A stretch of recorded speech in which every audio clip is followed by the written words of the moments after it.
Welcome back to another episode of Stall Talk. I'm Jenilee Harrison, and this is Cassandra Wilkins. Welcome back to Stall Talk, the place where women feel comfortable to be their true selves, just how we are in the bathroom stall.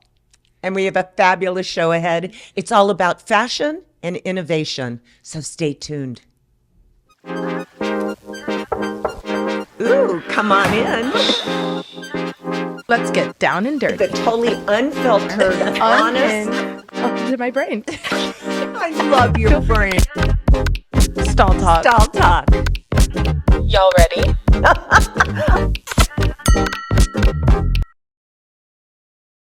Stall Talk is brought to you in part by Cura, high-quality hair extensions. It's holiday season. I'm so excited. It is. So am I. This is my favorite time of year. But speaking of holiday season, Sabrina Carpenter is having a Christmas special on Netflix. I know. I can't wait because I love all the music. Oh my gosh, I'm so excited. Do you have any special guests that you're excited about? Is Shabuzi going to be on there? I don't know. I know you would love that if he was. Shabuzi's I know that crazy. Chappell Rowan's going to be on there. Tyler's going to be on there. I'm so excited. Definitely a Christmas extravaganza to not forget.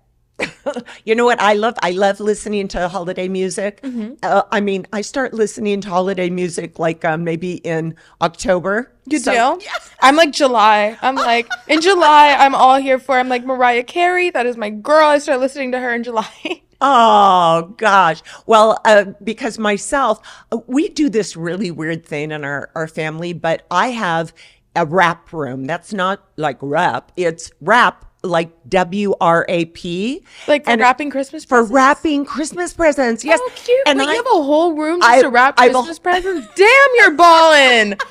Oh, gosh. We're in our family. We're all about any holiday. Growing up, oh my gosh, my mother, bless her heart, if it was Groundhog's Day, any excuse for any kind of holiday, she'd always have like just a little present, like at the table. That's where you get it from. That's what I love gift giving. So, but the thing that I can't handle, that I always have a hard time, is all the waste in that with all the wrapping and what have you. So sometimes I wind up just putting all my little gifts, I'll just throw it like in a bag and just like toss them out and go, okay. That's what my aunt does. She has like one big like Santa sack, and then she'll say each of our names and hand us each of our gifts. She does the same thing. Because I hate waste. I mean, talk about the environment that, we're using all this wrapping paper, all this tape and everything else, and people get it, and all of a sudden, they're ripping it open, and it all just goes in the trash.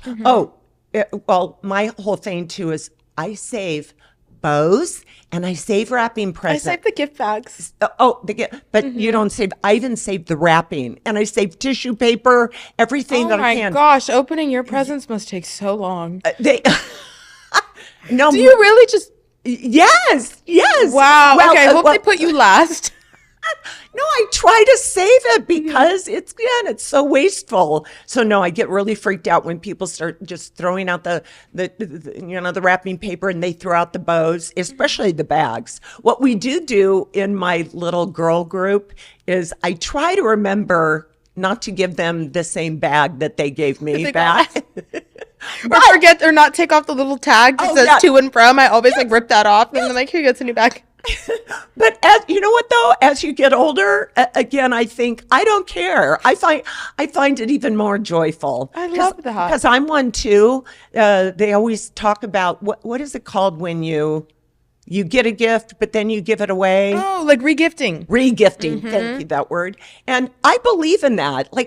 Because to me, when someone gives you a gift, that's representative of their thought, thinking about what they imagine you would like, right? Yes. So that is the gift. I sound so, again, Pollyanna, but whatever you give me, I think, oh, that's from Cash. She gave it to me.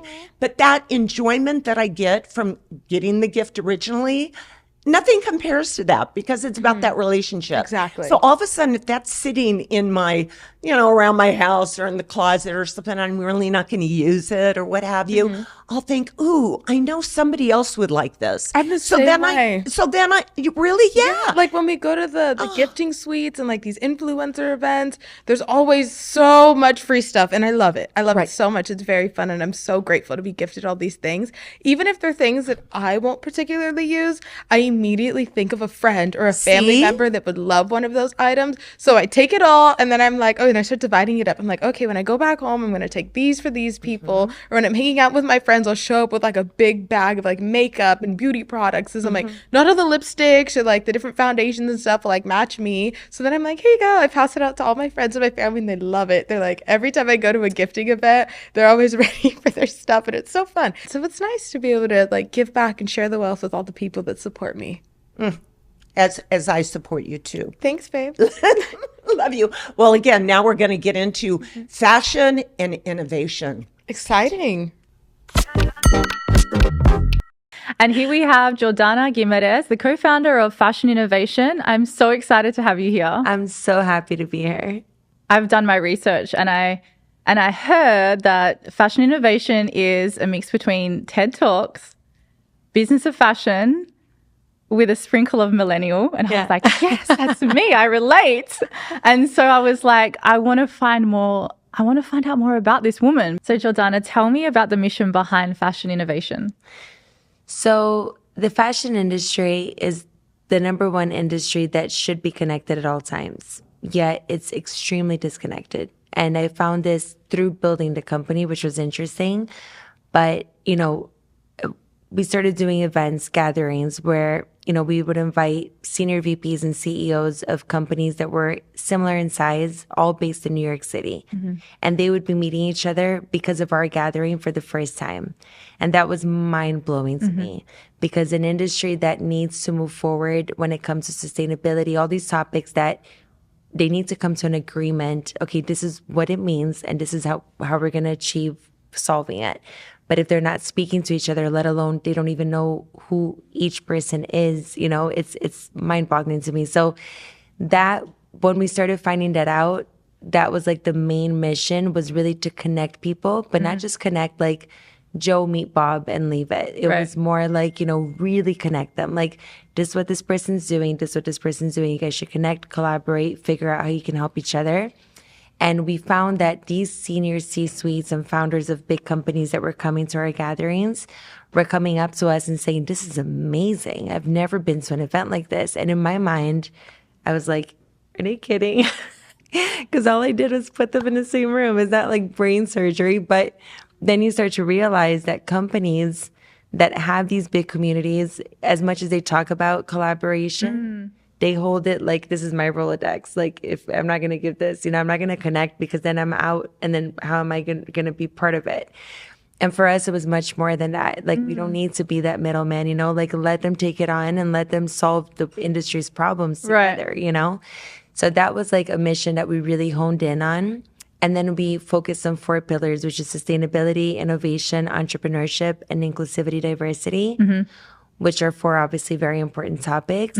And just really, all of it was just always connecting, bringing the right people in the room, making sure that people met each other. And at the end of the day, I think relationships like run the world, right? Like, I think genuine relationships. Genuine. I was just going to say, you can put a bunch of people in a room and, keep drinking that champagne and having surface level conversations, but what are you doing? Yeah. And that's a lot of what people assume the fashion industry is about. Yeah, exactly. So it's powerful what you've created. Thank you. The whole thing was like, let's turn it from exclusive to inclusive. Like, we all wear clothes.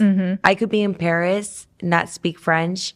Somebody could walk across and I can go, oh my God, I love your shirt. It's universal language. And then all of a sudden you have that connection and you're smiling at each other, everyone. So like the fact that like some things are so exclusive and difficult for people to attend or be a part of, yet they want to see change in consumer behavior, yet the consumer is never invited to be a part of anything. I'm like, I think I have the answer. Well, what's the point then? Otherwise, like, it's a very, so for us, that was all. And it continues to be my thing. Like, I just love connecting people, you know? Like, yeah, I mean, I could hear one word, you could say stylist. Yeah. And I could then talk to somebody today and she mentioned something with styling. And I'm like, I should connect you with styling. Yeah. It's a powerful character trait to have, like to know how to do that, when and where and which people. And yeah, it's important in fashion. It is. It's an industry that needs a lot of work. It is. It's, yeah. And the whole NASDAQ connection, like I was looking that up, like, oh my God. That was crazy. Yeah. That was a crazy moment. I literally, like, we were packing up, ready to leave, like, after a Worldwide Talks, which is the big summit that we do in New York. Uh-huh. And then I just got an email, like, the opening bell is available. Would you Fashinnovation like to ring it? I literally saw the email and I was like, wait. And then, like, am I reading correctly? Like, that's amazing. I was like, you have 24 hours to invite 75 people for the ringing of the bell. It was insane. We started calling everyone. Do you want to go do it? It was like the next morning. Thank you. I called my mom and she was like, what? Who? Where? What? Who? I was like, I don't know, but it happened. And it was an amazing moment. And it was amazing not because we got to ring it, but because we got to ring it for our community that stood behind us, because we got to ring it for the supply chain that doesn't have a voice, because we got to ring it. You know, our campaign and our website is the, you know, people that live in the favelas in Brazil. Mm-hmm, mm-hmm. And we called these models that live in the slums in Rio today and said, you're going to be in Times Square on the tower tomorrow, like on loop, because they were part of the video. And one guy who's living in the favela still, but was a part of our campaign, he goes, I literally went from thinking about committing suicide to you putting the biggest smile on my face. Like that moment, to be able to use that moment to uplift so many people that don't have a voice was for me what was like the most exciting part of it all. That's, you know, huge impact. I mean, like that's amazing. That's your values right there. Like, yeah, that's what I'd love. If there wasn't that part of it and it was just me ringing the bell to ring the bell, I would have been like, meh, you know, I don't know. It doesn't, you know, for me, unless we all do things to help the next. Yeah. Where are we as a world? I mean, that's more impactful than just another runway show and a model walking down the runway. Not that that's not a good thing, but it's like you want to do social impact and make a difference. Exactly. Yeah. I know how hard the industry is. It is like you definitely don't go into the industry initially to make money in the fashion industry. Yeah. Even though it's $1 trillion industry. But being an entrepreneur, being a mother, being consistent in the industry, being relevant, maintaining relationships, like what struggles did you face or do you still face inside the industry? I think the biggest, so there is the woman's struggle. Like, you know, since PR days to Fashinnovation, I've had a lot of male in the industry because I'm a very like smiley, friendly, like I can't not be myself. I can't put on this business hat, wear a suit and be like, you know, hear me roar type of thing. Like I'm a very easygoing, friendly person. So I think I've gotten, unfortunately, some things that have happened with male in the industry toward me that were very inappropriate, let's say. So dealing with those things and trying to like make a stance while being myself and not trying to be someone else to get the respect that I deserve, because I think we all can get that respect by being who we are, I think has been like one of the big struggles for me. But then what I did with that is my partner is male. Our team was a lot of male. So then anytime I knew there was something really important to close, and it sounds horrible, but it's the truth in today's society, I would just put them, you know, I would do the conversation, I would get the person interested, and then they would close so that the person wouldn't feel like, oh, this cute girl, let me just, you know. So that's something that's been a struggle, and it continues to be. As much as we speak of women empowerment and things, it's getting a little bit better, but you know, it's still a lot of work to do there. So I'd say that was like the biggest thing. And then the second thing, as much as we worked with governments and had all these amazing speakers and worked with amazing projects, like, you know, when you're competing with companies that have millions, right, to put out in terms of, you know, just advertising and putting themselves out there, as much as you prove who you are, people still try to take advantage going, oh, they're a small team. Even though I'm going to pay this company that does something similar this much, I'm going to offer them much less and they're going to take it because they're small. As much as you can do the same thing that the other player can do. So that's something that's kind of frustrating, and you just have to, you know, I guess have skin in the game for long enough for eventually people to come around and offer that same amount. But I think those two things have been the most challenging. Thank you, because that first point was something that I've experienced myself. Yeah. With I would imagine. Yeah, I mean, it's definitely something that I continue coming up against. But I've also had to stick to who I am because I felt myself dimming my light because I was a woman. And it's like, don't be too over friendly. Yeah. You might be seen as like you're flirting and it's just like, why do we have to dim our light to make the other person feel comfortable or not make a pass at us, which is insane. Insane, crazy. So thank you, because that actually just allowed me to share that. I've been very cautious to share things like that, not wanting to obviously expose anyone or make anyone feel uncomfortable, but I still to this day face that. And in my agency, the agents who represent me for my work, like they're guys, they're men, and it's the same thing. Yeah. They are the ones that close the deals. Whereas when I dealt with the particular client prior to them, it was a very different conversation. Yeah, it's so sad. But it really is. Yeah. So we just have to try to navigate as best as we can. And, and I think, it's it's a very challenging thing. I think we have a long way to go, but we do. Yeah, by having these conversations, I think it's amazing because it allows people to be more open, and maybe even some of these people that don't respect us for being the women that we are, listening to this, they could say, oh, maybe I should take a different approach. I mean, very optimistically speaking, but could happen. So, and it's also, you're in the fashion industry, which sometimes can be taken as, oh, it's a hobby. It's fun.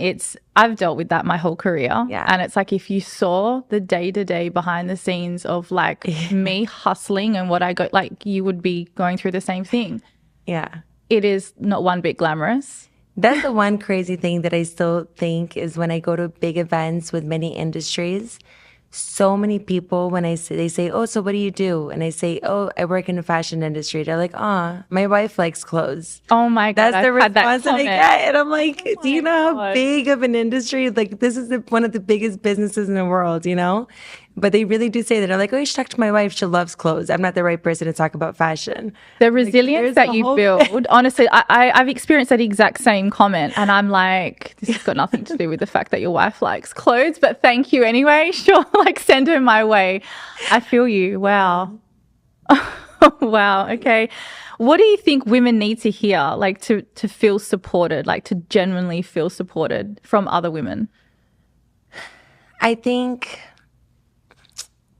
the biggest thing, and I mean, this is said so many times over and over, so it sounds a little cliche, but I think it's just like the more unapologetically you that you are, the more people will be drawn to you. Those relationships will be stronger, and then you can count on those people that actually respect you to want to further your career and take you to the next level.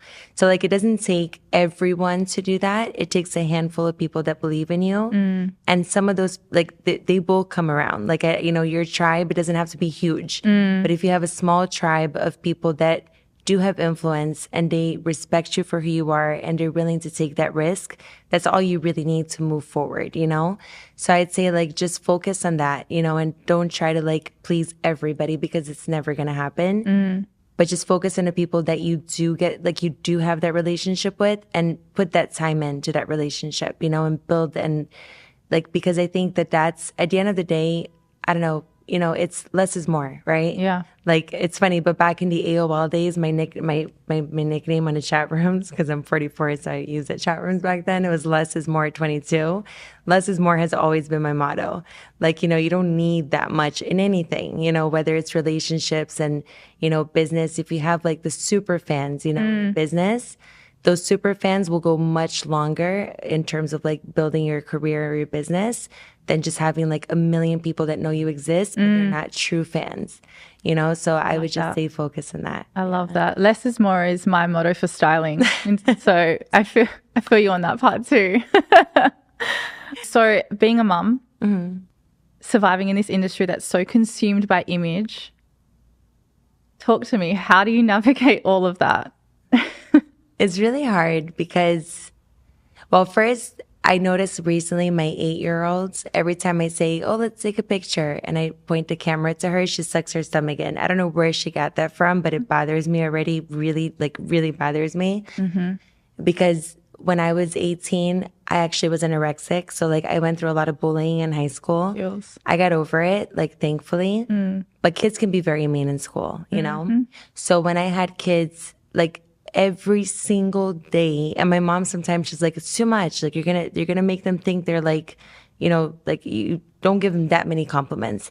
But I can't help it. So like every single day, I'm like, you're beautiful, you're amazing, you're gonna take over the world. Every day I do words of affirmation driving them to school, and I tell them repeat after mommy, because then when I come home and they're looking at things that I do in fashion and they see models and stuff, my daughters ask all the time like, oh, can I make money just like doing that pose? And then they start trying to make the poses and copying. So, and then I also tell them, you know, mommy does work in fashion, but I work in fashion to make the world a better place. So like, you know, I really try, I tell them everything. So even like lately they've been getting like gifts in the mail from like sustainable designers. And I'm like, when you wear this to school, tell people that this jacket is helping the world be a better place. So now every time they actually remember the name of the brand, which is not an easy name to remember. And every time they go to school, they're like, mommy, can I wear a jacket to make the world a better place? Or like, they really like, you know, so I think the way I try to balance it, because there's no balance, is like when I travel, they know that I'm not traveling because I want to be away from them, but they know that I'm traveling because I want to make an impact in the world. And I tell them every day, like, you know, you guys are women. Women are you guys can fly if you want to. You can do whatever you want, like, you know.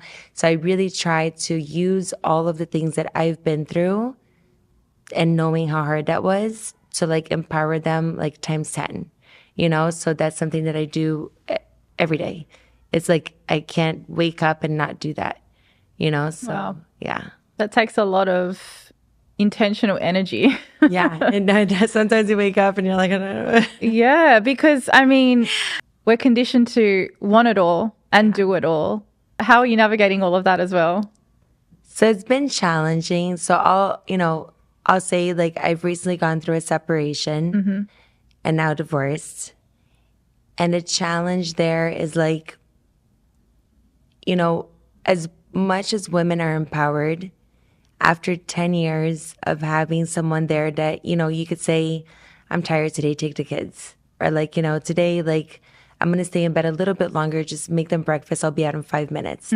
Like not having that and having to be on like 24/7 now and still, not to get emotional, but still trying to like run the business, take care of the kids, you know, be a woman, take care of ourselves, you know? It's a lot. That is a lot. I'm trying to hold back tears for you. But it also, you know, teaches you how strong we are, you know?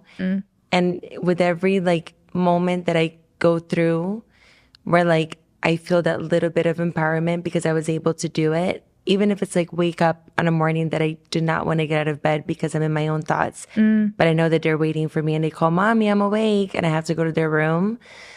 I get up, I do 3 little jumps. I'm like, all right, I got this. I go to their room. But the minute I see them, you know, having kids, that's what's beautiful about it. The minute I look at them and they look at me and they say, mommy, you're the best. I love you.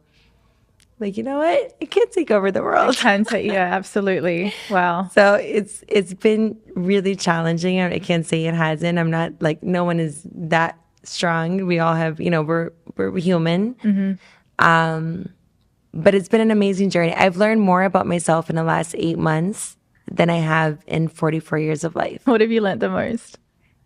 I've learned that the littlest things are the things that I'm most excited about.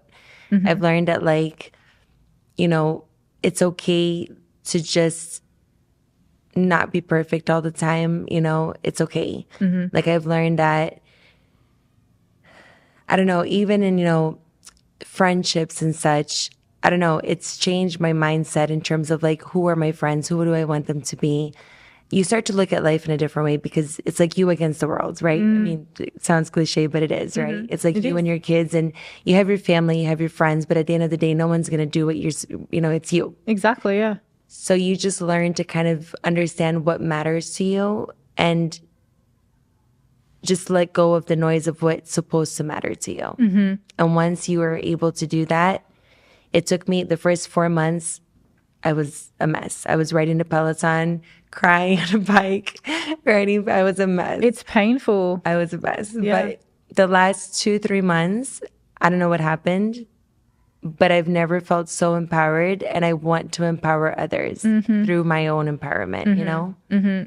You're inspiring, because that is a lot to break away from an identity and then create a new one with kids. Yeah. And maintain that strong sense of self. So in terms of fashion innovation, where do you see the vision and the direction going from here on? So I think I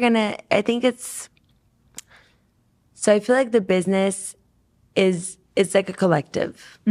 I feel like there was a part of the business that I focused on and took care of, and there's a part of the business that my ex, who's still an amazing person, friend, all of it, he takes care of that area. My area has always been the impact community building. His area was more the business development technology side. So what I've decided to do is take what I love, which is impact community, and be able to create, this is the most exciting thing. I get now to be creative, you know, and take what I loved about Fashinnovation and bring the community that really was in Fashinnovation because of that part of it. And I'm able to create projects and to I don't know, and think out the box. And there's no one to tell me now it's right, it's not right. You shouldn't do this, you should do this. I can just do what I feel. And that feels amazing, Yeah, freedom. Freedom. Freedom of expression. I love it. In all senses of the word, yeah. No, that's incredible. I'm so excited to obviously keep getting to know you and to see what you do with fashion innovation. Same. And thank you so much for coming on Stall Talk and sharing yourself. No, I've loved it. And I thank you so much. And it's amazing talking to you. I really feel like I know you. It's funny. Yeah, likewise. Years and years. Yeah, definitely. No, I appreciate the vulnerability as well. Thank you. Yeah, of course. Thank you. And we're back. What did you think? I'm so inspired, guys. Like, I really love this woman. I really connected with her. She is a powerhouse with what she's created. She's a mama of 2 girls. She just is taking the fashion world by storm. So I'm super inspired. What a hard worker, too. I mean, and she's had her struggles as of late because she's gone through a separation. And you know what I remember that Aunt Jenilee takeaway on that interview was she said that when she was even on her Peloton, so she's working out and working on, and she said she was sobbing.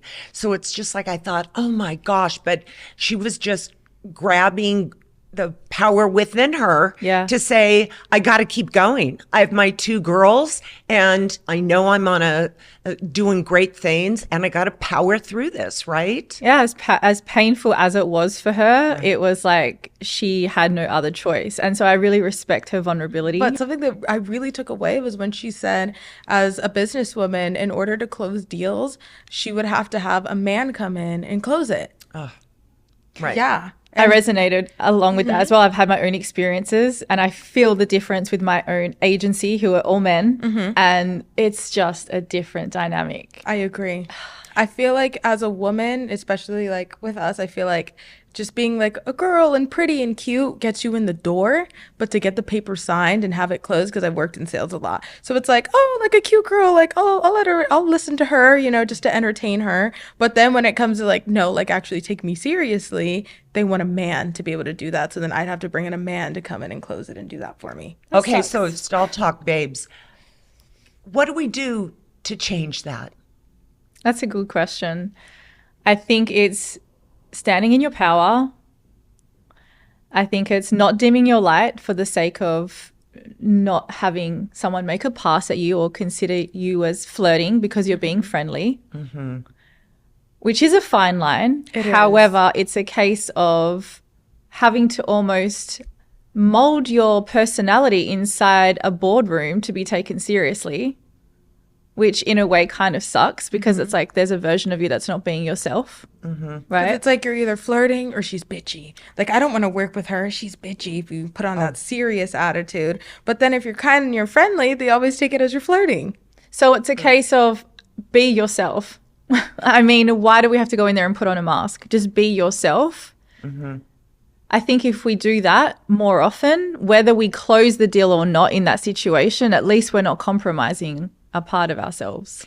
What I also learned from your interview that I've never thought of is when you talk about here's your passion of being in the fashion business, as it is with Jordana, and yet when you say that to anybody, they look at it too, that it's not a worthy profession. Or taken seriously, or it's a hobby, or Or that's my wife fun. likes clothes. Yeah, exactly, Cass. Right. And so that in itself, anyone that's in the fashion industry, anyone that I've ever been in the fashion industry with, it is grit, it is hardcore, it is not glamorous, and it's ugly.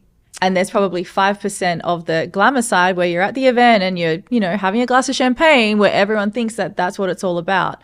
But to survive the fashion industry, you got to have thick skin. So with going through all of that, why do you choose to continue working in the fashion industry? What keeps you motivated? I love that question. So there's a part of me that loves creativity and loves executing a vision. There's another side of me that with the clients that I work with, I'm able to share my struggles because they've got those same struggles. So there's an aspect where I'll pick and choose being around certain people with big egos. Mm-hmm. I step away from that aspect of it and I focus on the part where I can actually make an impact and transform someone through fashion and style. Also in this interview, which as we luckily on Stall Talk, we're able to talk to a lot of these powerful women or innovative women and going out and doing great things. A lot of them say you have to have skin in the game. And she used that too. And I've so embraced that term. You have to have skin in the game. So you no matter what you look like, you can look as you do, so feminine and so sweet, and you look just fragile, and yet it has to be the opposite internally, right? Oh, yeah. Definitely. I feel like though the softer I've become in terms of femininity, I've had more progress as opposed to going in with masculine hard energy, thinking that's how I had to be, was actually to my detriment. So that's been an interesting transition and lesson. But then that's harder, because if you go in with such femininity, then you're going to get hit on. It's confusing. There's a fine line with the vulnerability aspect, because I found if I came too, hard and masculine, it was kind of it wasn't in my natural state. Mm-hmm. So there was no flow. And so I'm adjusting to this feminine flow whilst also holding my ground and standing strong in my power. It's difficult challenging. to navigate. It's not easy. Yeah, in my background in the acting field, do you feel like in some regards you have to be an actor then when you walk into these boardrooms or go into No, I close have the deal? been, Jenilee. I totally resonate with you, because it's you're wearing this mask, and I feel like I've been hiding behind a mask for so long to survive, and it's I don't want to do that anymore. Or do you have to be that way in business, but then when you get out of business, you come home, you can let off the mask? I think it's a fine line. I feel like I've done when you get home, you take off the mask, but I feel like there's an exhausting transition of having to put on this certain energy and then, Right. To come in and out of it as a woman. I feel like that's what the most exhausting part is. But I love too, though, her background with sustainability. Mm-hmm. Could you, what does that actually mean when you say sustainability in fashion? Well, fashion industry is notorious for so much waste. And so, in terms of the sustainability now, with certain brands being more conscious of, certain fabrics and what they're making their products out of. And, obviously recyclability is a huge thing. It's if we're not conscious of it, look at the environment as it is, with global warming and climate change. The fashion industry is huge and has massive influence. So if we're not conscious of those sustainability factors, Because I've seen pictures, there's literally I don't know, the statistics are, there's just tons and tons of fabric in cheap clothing that just goes to poor countries, for lack of better words, but it's in landfills. Yeah, and not to mention the labor that goes into it, the cheap labor that they employ to do it with all the fast fashion brands. The best part about what I'm seeing at the moment is a lot of sustainability stores opening up and recycling fashion. Thrift stores are always huge, and like they're huge. They're busy as all the time at the moment because everyone's into vintage fashion. Consignment stores are doing really well. So it's like recycling what has been. And I think that's a part of the consciousness and sustainability that we should be focusing on. That gets back to even what Cass and I were talking about is regifting. In some respects, right? Yeah, exactly. So yeah, it's even like when I have a ton of clothes because of the being in the business, and the majority of them are really nice clothes, and you don't want to throw them out. So I've had girlfriends come through, and in fact, my niece is coming over again tomorrow, and I just say, hey, will you wear this? Can you use this? And yeah, pass it down. Definitely. Something that I actually do. You remind me of a story, something that I do with my best friends, all of my sorority sisters.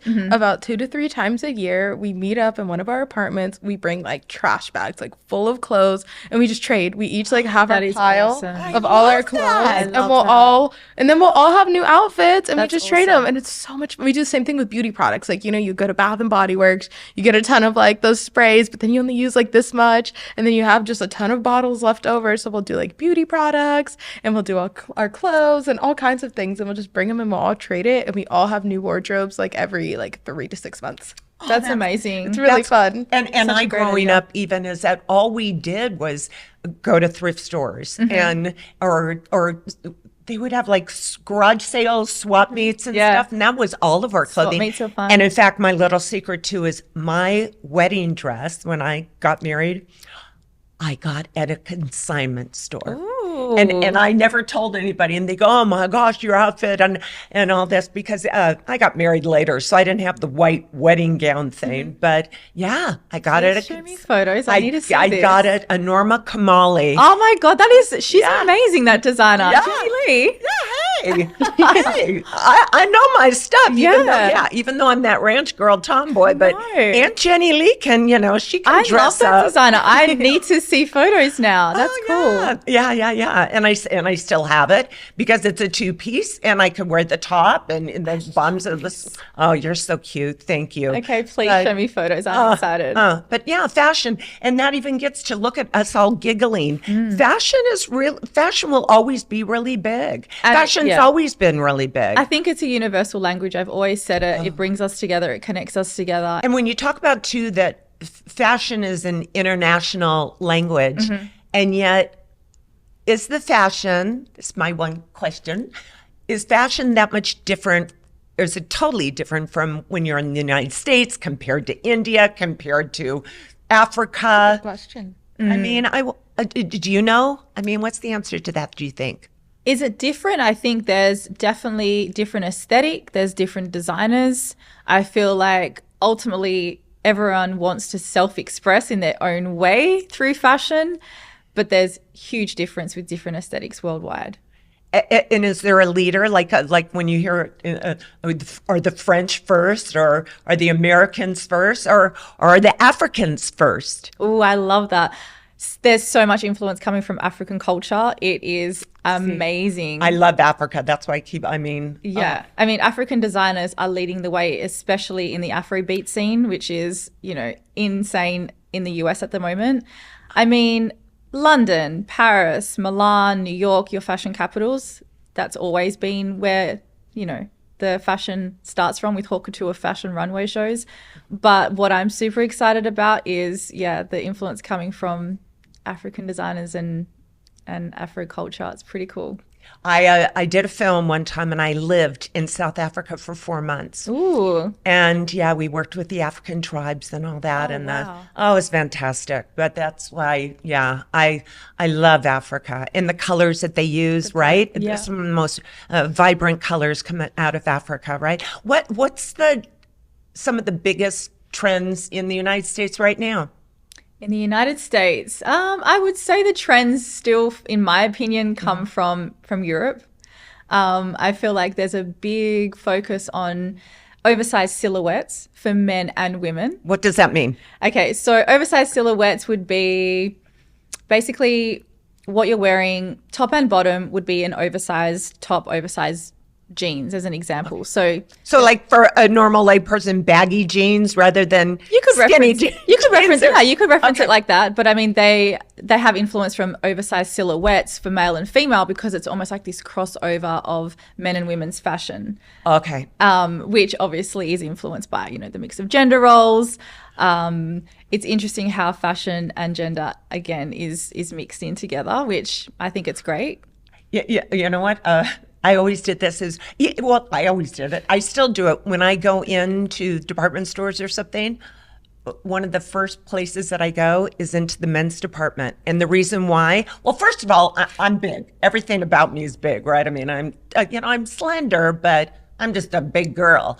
But men's fashion, in my opinion, what I've found, it's made better. The threading is, and I think it's because it has to be tougher. They think that men aren't so fragile. And I hate that about clothing. I learned that when I was really young, is you buy something and I don't want it to fall apart. And the men's threading and everything seems that it's tougher. But I always go in the men's department. And I love wearing things. men's clothes. Yeah. I mean, men's sweaters and their jackets and stuff now like that. Miss Femininity next to me, I'm sure she's never gone in the men's department, right? Not too often, I will say.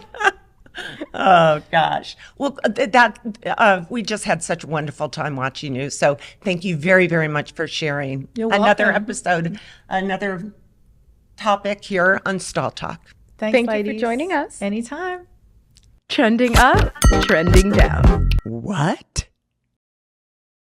All right, guys, it's that time again, trending up and trending down. For this week, pretty surprisingly, I have Twitter trending down as a new app called Blue Sky is trending up. Celebrities are now announcing that they're no longer going to be using Twitter and going over to Blue Sky. After this whole election going on with Elon Musk and him supporting Trump, a lot of celebrities are like, we're going to go elsewhere. And they actually have been liking Blue Sky more as it's more like the old Twitter before Elon took it over. So tell me what you guys think. Are you going to be using Blue Sky? That's all for me with Trending Up and Trending Down on Stall Talk. So what a great episode on Stall Talk again. But stay tuned for next week when we come back. And by the way, I love your new look. Oh, thank you. Her ponytail. We'll see you guys next week. Bye, Stall Talk babes. See you next week. Bye. Stall Talk is brought to you in part by Kira, high quality hair extensions.